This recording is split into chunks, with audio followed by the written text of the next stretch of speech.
Welcome back. Tonight we are revisiting this heart-wrenching case that raises vital questions about parental rights, child welfare, and the legal battle for custody following an untimely death.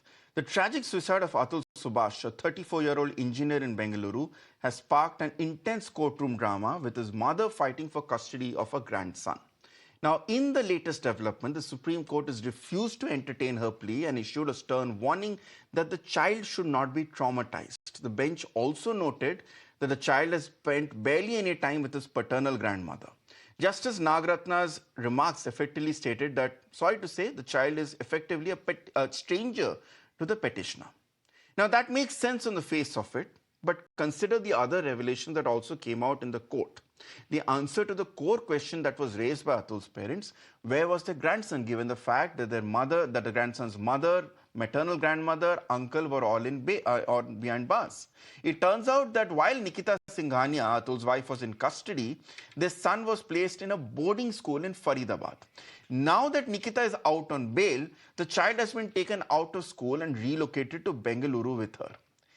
Is this really in the child's best interest that either the child will be in a boarding school at the age of 4 without either of the child's parents around him, or the child will be with the mother but outside school? Is this the right option? There is no correct answer. And if you look at the family tree, this unfortunate tale of two families which have been wrecked apart by a bad marriage, you'll see that the child has nobody to take care of him. His father is dead.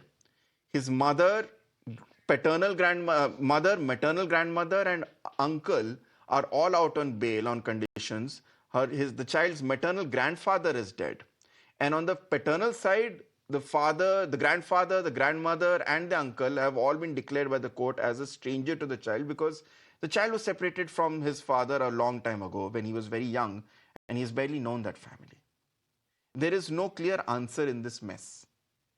The law says that for children under the age of 5, the mother is given custody as it is presumed to be in the child's best interest.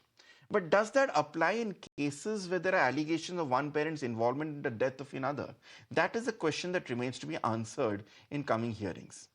The emotional impact on the child, and that is what I want to focus in on this debate, something which we have not focused in all these discussions over Atul Subhash's case. There's even a psychological term for this. It's called parental alienation syndrome, PAS. Studies show that children caught in custody battles often suffer from emotional distress, anxiety, and depression. They may struggle from low self-esteem, guilt, or even academic and social isolation. Now, these effects can last into adulthood, making it harder for them to form healthy relationships, and that is what I'm most worried about.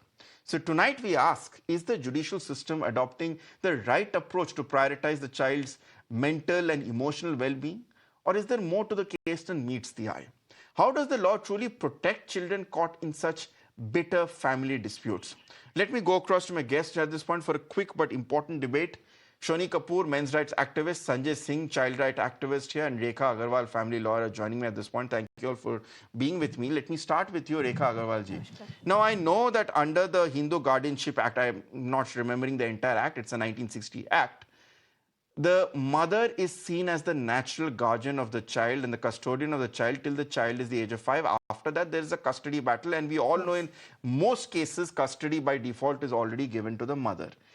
But should that really become a law to a point that even when the mother in this case is accused of abetting the father's suicide and the mother faces an investigation to that effect and has already gone to custody before, should she still remain the default custodian of the child? Good evening, Ritangshu. Thank you so much for making me a part of this show, especially because this is a very, very sensitive issue that we are discussing.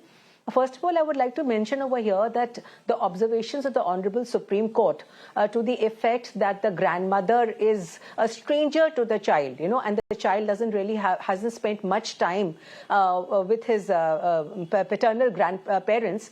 That was in the context of a habeas corpus petition, where the paternal grandmother, that is the dadi of the child, has filed a habeas corpus petition in the Honorable Supreme Court to know where is the child, because she doesn't know where the child is.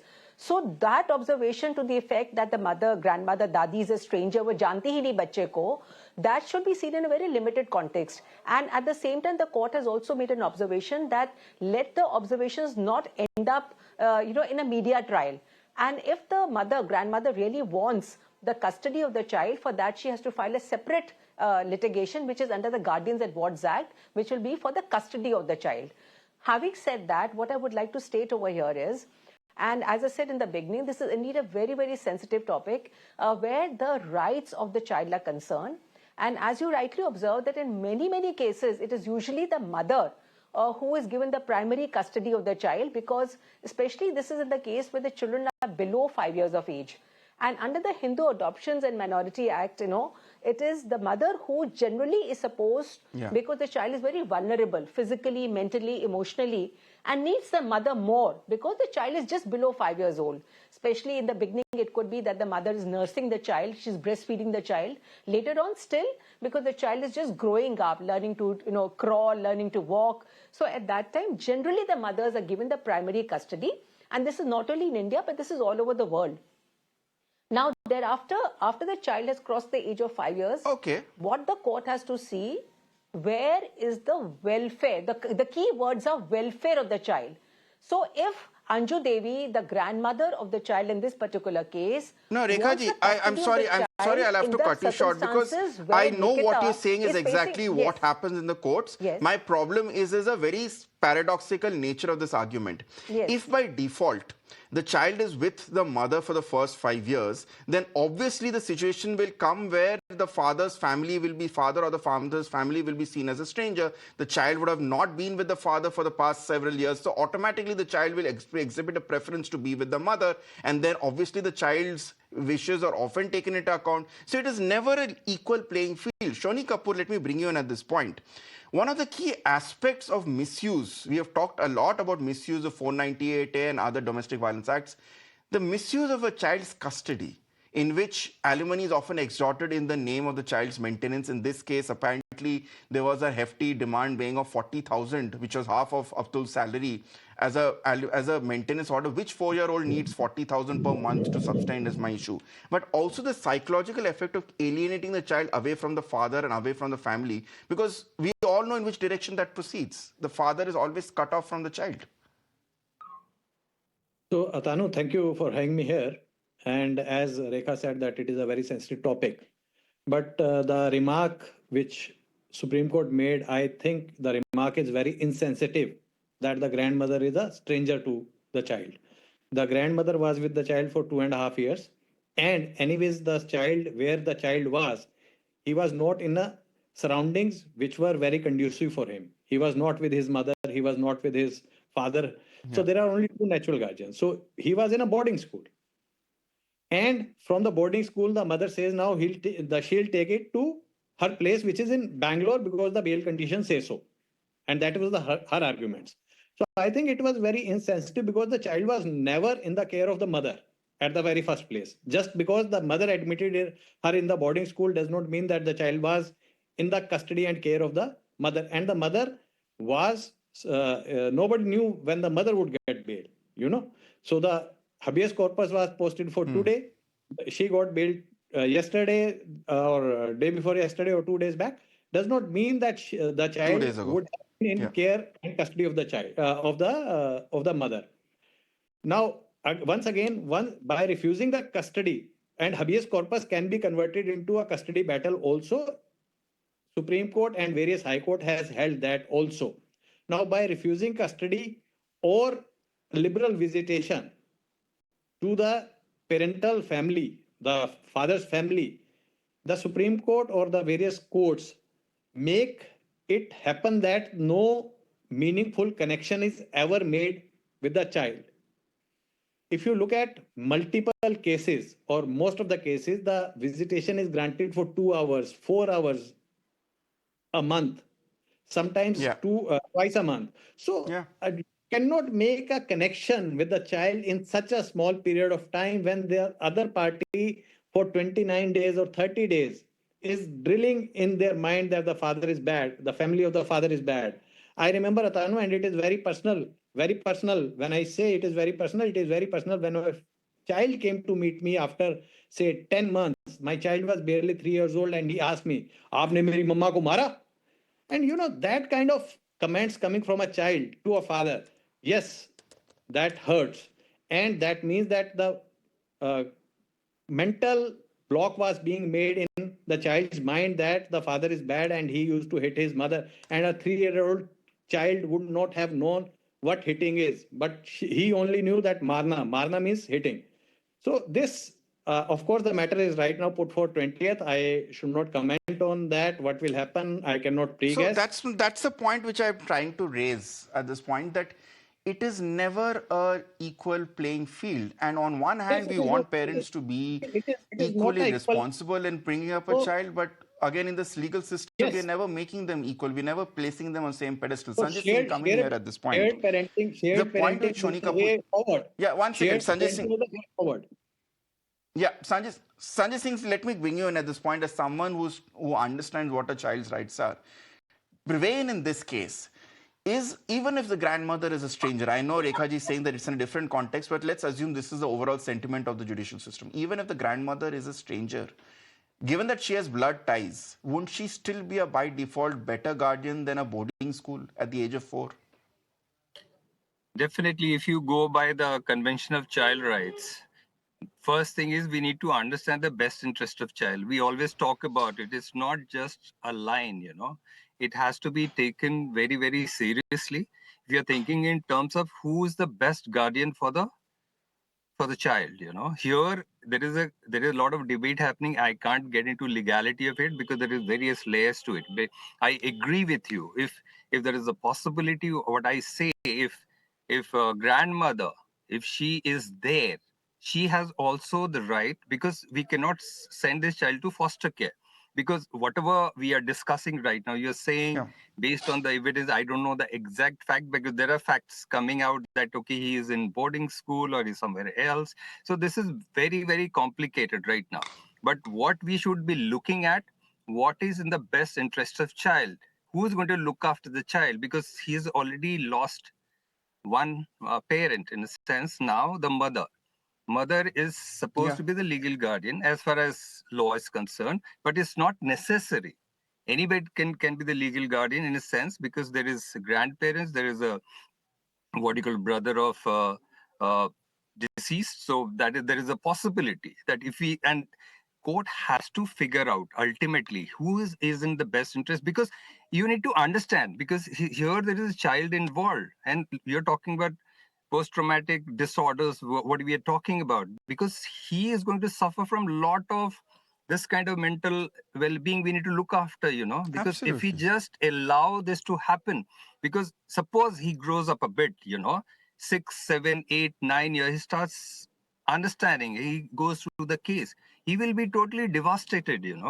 We need to take care of this child. We need proper counseling. We need to make him understand. We need to protect this child. This is very, very important for us to understand this particular fact. We may get into legal wrangle. We can talk about a number of things, and there may be channels running after everyone, and child even, that there is a case in general because they want to talk to child in general. But we should avoid doing that. Right now we should ensure that he should be in a position to be isolated from as far as possible and take the best possible recourse. In a sense, he should be given all possible protection as just a normal child should be getting. If he comes to know that No, father but is no more, Sanjay Singh, that these will are, be I get your points, but these are all way best. What is the best possible protection in this case? Is a boarding school the best possible protection? Is the care of his mother's family? Now, I know there should not be any medial trials, but let's be honest.